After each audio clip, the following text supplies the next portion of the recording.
Hello guys! Hello Fire Sign! Hello Leo, Aries, Sagittarius! Welcome dito sa aking channel, Kapalaran 888. Welcome! Alamin natin kung anong messages, vibration, gabay, energy para sa lahat ng Fire Sign, Leo, Aries, Sagittarius. Okay, so it's general reading. Gamitin natin ang ating intuition, Fire Sign, Leo, Aries, Sagittarius. Okay.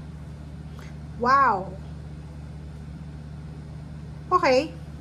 So, may fire sign tayo dito na babae ka ba or lalaki? Posibleng kung babae ka, buntis ka ba or nag-expect ka ng babae or lalaki? Pero kung makikita mo dito lalaki, pwedeng lalaki yung magiging anak mo. Kung lalaki ka, ganun din, pwedeng nag-expect kayo ng anak, lalaki siya. And if ever man may issues ka regarding sa anak mo na parang nag-aalala ka, 'di ba? Parang nag-aalala ka sa anak mo. Your son is watched over and protected as he explore his world. So, if for example, yung anak mo, apo, yung trabaho niya is siguro seaman siya or nasa logistic or transportation, kailangan niya magbiyahe or kailangan niyang magpakalayo-layo.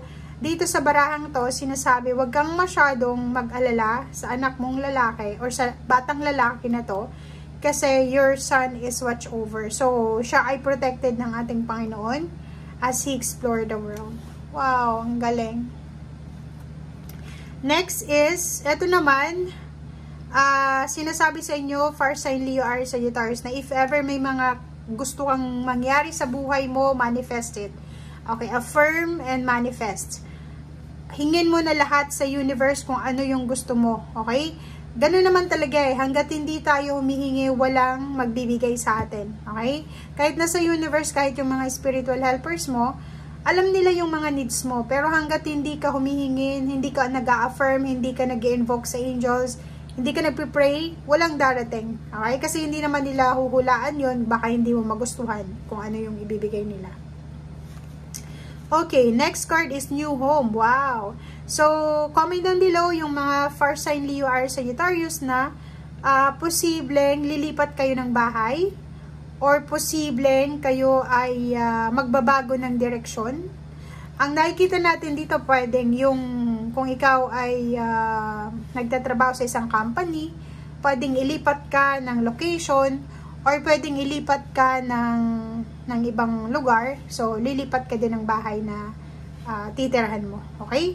So, pwedeng mangyari to this summer. So, kung nasa Pilipinas ka, summer ito mangyayari. So, pwedeng starting summer, March na ba? March, April, May, parang ganon. Dito sinasabi na everything that you're asking for becomes yours in the summertime. So, if nagmamanifest ka, for example, nagmamanifest ka ng bagong lugar, bagong tirahan, or kung ano man to, makukuha mo siya starting March, April, and May. Okay? So, sobrang maganda itong nakikita natin. So, isang manifestation sa buhay mo na posibleng mangyari.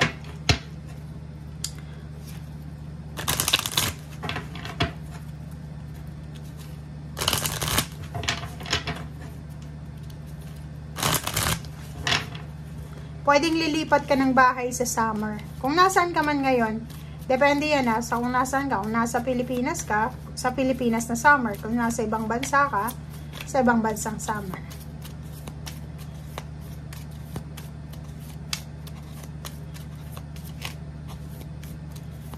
Lahat daw ng hinihingi mo ay posibleng maibigay sa iyo ngayong summer. Okay, number 7. Mag-iingat lang tayo, okay?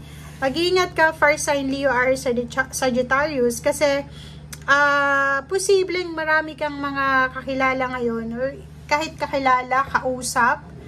Ang nakikita ko siya dito, mag-iingat ka sa isang Cancer, or parang nakikita natin dito, mag-iingat ka sa isang Cancer, and Libra, Cancer and Libra, Gemini, parang ganon, kasi may posibilidad na pwede ka nilang tuklawin, pwede ka nilang traidorin sa buhay. So, ingat-ingat kayo, hindi lang sa araw na ito. Lalo na ngayong summer, or parating na yung March, parang ganun. 33, Yun, ang ganda. So, kung sino man ito sa buhay mo, 33 na siya, nasa tamang direksyon. Kung sino man ito sa buhay mo na tinatraidor ka, okay, malalaman mo siya. Pwedeng sa araw na ito, Fire Sign Leo, Aries, Sagittarius, malalaman mo kung sino yung traidor sa buhay mo. Malalaman mo kung sino yung pwedeng hindi pagkatiwalaan sa paligid mo. Malalaman mo kung sino yung mga frenemy mo, yung mga taong kunyari, kakampi mo, pero may sama ng loob sa'yo. Hinihintay lang nila yung pagbagsak mo. Okay? Dito din is posibleng may mga bagong inspiration na papasok sa buhay mo. May mga solusyon, milagro, and posibleng yun, may magbubukas na gateway para sa pagbabago sa buhay mo, Fire Sign. Okay, diba? So, kung makikita mo dito, ang pinaka messages sa inyo is tungkol sa dreams, sa hopes and dreams mo. Be positive. Okay? Be positive, lalo na sa usaping pera. Focus lang ang kailangan mo. Kasi sinasabi ng baraha dito na yun na nga, the world card, new home, unlock. Sinasabi na posibleng ma-unlock na yung dreams mo. So, konting tiis na lang, konting pagtsatsaga na lang. Kasi parating na, abot kamay mo na yung pangarap mo, lalo na sa pera. Lump sum of money, focus mo. Yun yung kailangan mo ngayon is mag-focus ka sa kung ano yung success. Okay? Dito din sa Page of Cups na to, eto nga, Sun. Pwedeng may mga emotional connection ka na nag-aalala ka. So, wag kang masyadong mag-alala. Okay? Parang, kung may anak ka, na feeling mo yung anak mo medyo nagiging rebelde, or feeling mo yung anak mo is masyadong iba na yung ugali niya, or parang nasasaktan ka sa inaasal ng anak mo, sinasabi ng baraha dito, lalaki siya, yun, let go.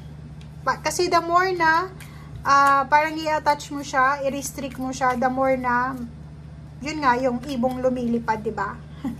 Okay. So, dito nun sa 2 cards dito is Justice card and 3 of Pentacles. Nakikita natin yung mga contract signing dito. Wow! May mga contract signing, tingnan mo.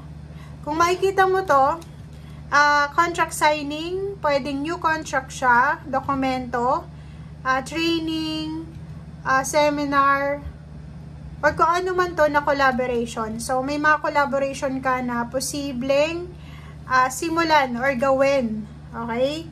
Ngayong March na to, or pwedeng starting summer, or pwedeng sa mga susunod na araw, buwan.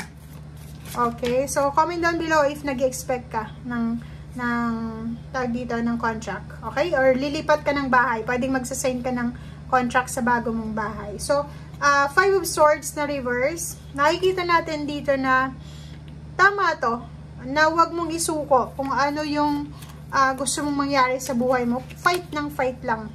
55 pero reverse and upright. Have faith. Yan yung sinasabi ng baraha. Have faith na lahat ng mga wishes mo emotionally ay posibleng mamamanifest mo yan. Or if ever man na may mga worries ka, may fear, or mayroon kang mga kinakatakutan, ang nakikita natin dito is either parents. Parents siya, natatakot siya para sa anak niya, na payagan yung anak niyang mag-explore, lumipat ng bahay, mag-separate, maging independent. Natatakot siya. Pero dito sinasabi, wag kang matakot. Let go. Let go, let God, let it flow. Wag mong kontrolin yung buhay ng mga taong ito. Okay? Thank you guys. Bye!